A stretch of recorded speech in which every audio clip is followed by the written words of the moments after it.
Now, your Fox 44 forecast first. It is quiet but warm on this Labor Day night. We are looking at temperatures still in the 90s, 93 degrees in Waco. It's also 93 in College Station. Your forecast first, keeping it clear, but still very warm. 85 degrees at midnight, 79 tomorrow. But notice the sky has become mostly cloudy for a little while tomorrow morning. Start to see partly cloudy skies at 9 and 81 degrees. Then a lot of sunshine. And we're looking at temperatures in the 100s again in the afternoon. We'll talk about that and maybe some records that will fall as we hit the end of the week. All that coming up in just a few minutes. Fox 44 News starts right now. Coming up on Fox 44 News at 9, a gunfight in Golson ended with 2 people badly injured and a shooting suspect dead. And the historic impeachment trial of Texas Attorney General Ken Paxton begins in the Texas Capitol tomorrow. Also, a licensed professional counselor shares some life-saving advice during Suicide Prevention Month. Live from Waco, Temple, and Killeen, your news now. This is Fox 44 News at 9.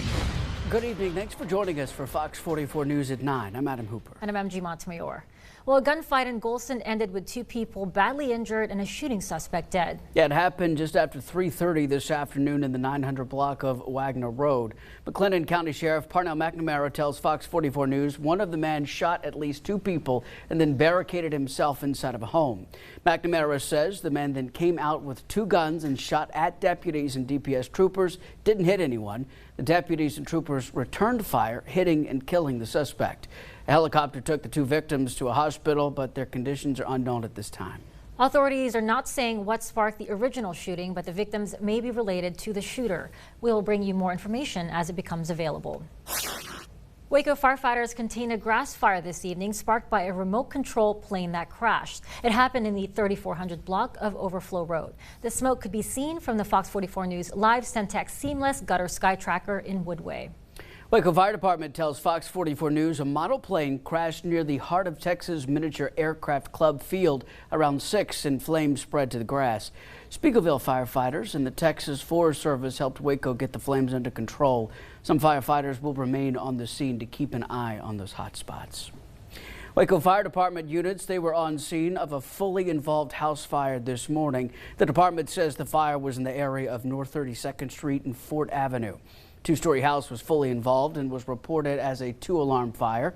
The cause of that fire is unknown at this time, but the home is a total loss.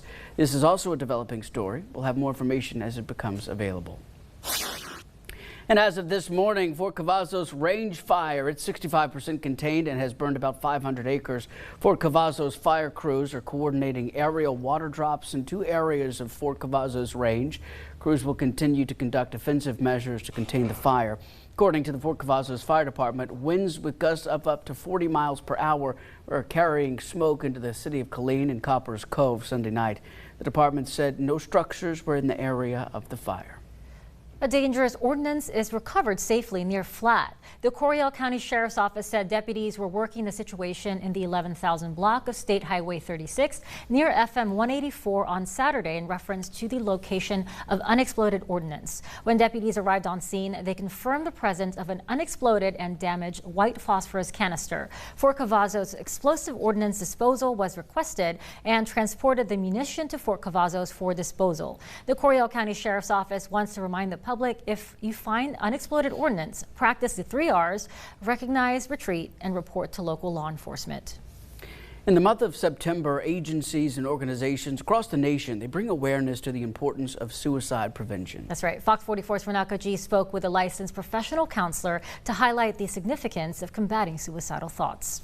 Whether it be someone you know experiencing a tough time or even you yourself, this month is about reminding people you don't have to face your battles alone. Prioritizing mental health has been at the forefront of conversations, especially due to the COVID-19 pandemic. As we progress in health awareness, the focus has shifted to different careers and demographics, such as law enforcement, military relations, and in men and seniors. Suicide is a major crisis in the United States and even worldwide.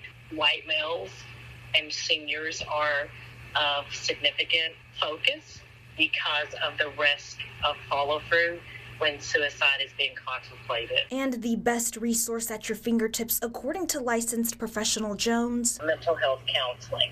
It's very available in most areas, and with the telehealth and the whole virtual focus, counseling is more accessible than it ever has been in the past. For people who are currently facing a mental health crisis, there is the 988 hotline for immediate help. If you are concerned about a friend or loved one, there are some telltale signs. Beginning to isolate. Sometimes they begin to say goodbye. Giving away their possessions. You may see an increase in substance use or, erratic behavior that just indicates that person is dealing with some interpersonal stressors. Jones also says to remain hopeful, as suicide is a permanent solution to a temporary problem. There are several resources and solutions to combat whatever difficulties you may be facing. For additional support and information, you can visit our website at fox44news.com. Above all things, Jones reiterates to not ignore any signs and to pay attention to your loved ones. Renako G., Fox 44 News. William Alexander Cuellar is behind bars after a wrong-way vehicle pursuit in College Station. Police responded to multiple calls regarding an SUV traveling northbound in the southbound lanes of Highway 6 near Southern Point early Sunday morning. The vehicle was spiked by officers in the southbound lanes of the highway, just after the Harvey Mitchell Parkway exit. The vehicle came to a stop at the feeder road and Holloman Drive East, and the driver was taken into custody. He's facing multiple charges. Nearly 24 people are injured after a car drives into a Denny's restaurant in Rosenberg, Texas. Officials say 23 people were treated for injuries after the crash late this morning. All of the victims were reportedly conscious when taken to the hospital. The driver of the vehicle is said to be unharmed. The incident is under investigation. The Killeen Police Department's General Investigation Unit is reminding the community of the importance of sharing information and communicating through the Neighbors app by Ring. The department says it's been using the program since September 2018 to provide the community with real-time local crime safety information. The app has been another effective resource in catching package thieves, burglars, violent crimes, suspicious people, and other crimes. However, the information is only available when shared with the department. Killeen Police is asking the community to download the free app and use it to monitor neighborhood activity, share crime and safety related videos, photos, and text-based posts anonymously.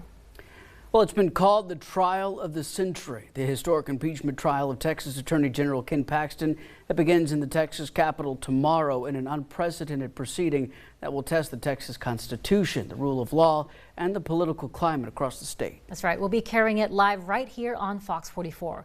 Ryan Chandler breaks down how the process works and what to watch out for as history plays out.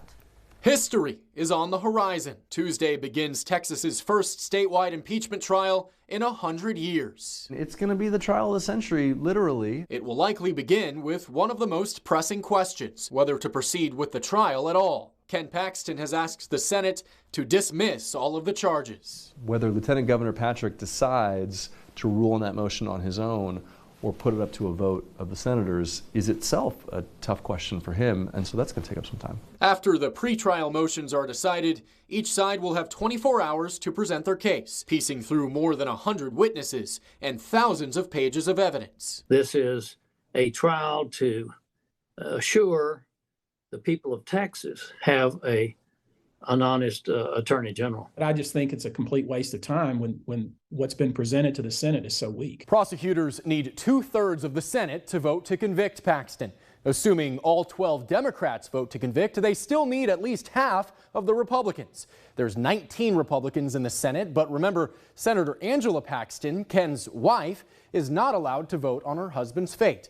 So out of the 31 senators, prosecutors will likely be targeting 9 Republicans. That's where I think all of the persuasion is going to be, right, is the House manager's lawyers, who are very, very skilled trial lawyers, are going to have to find a way to convince essentially half of the Republicans in the Texas Senate to abandon a fellow Republican and vote in favor of conviction. If Paxton is convicted on any of the 16 charges, he will be removed from office. Senators would then consider a separate question, whether to prohibit him from ever running for office again. Senators are gearing up for long days. It could last 4 to 6 weeks. Ken Paxton will get a fair trial, same fair trial, impartial judgment that everybody should get in that situation.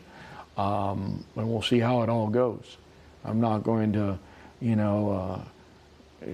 foretell how I'm going to see. I'm going to look at all the evidence, and we're going to evaluate it, because that's what needs to happen.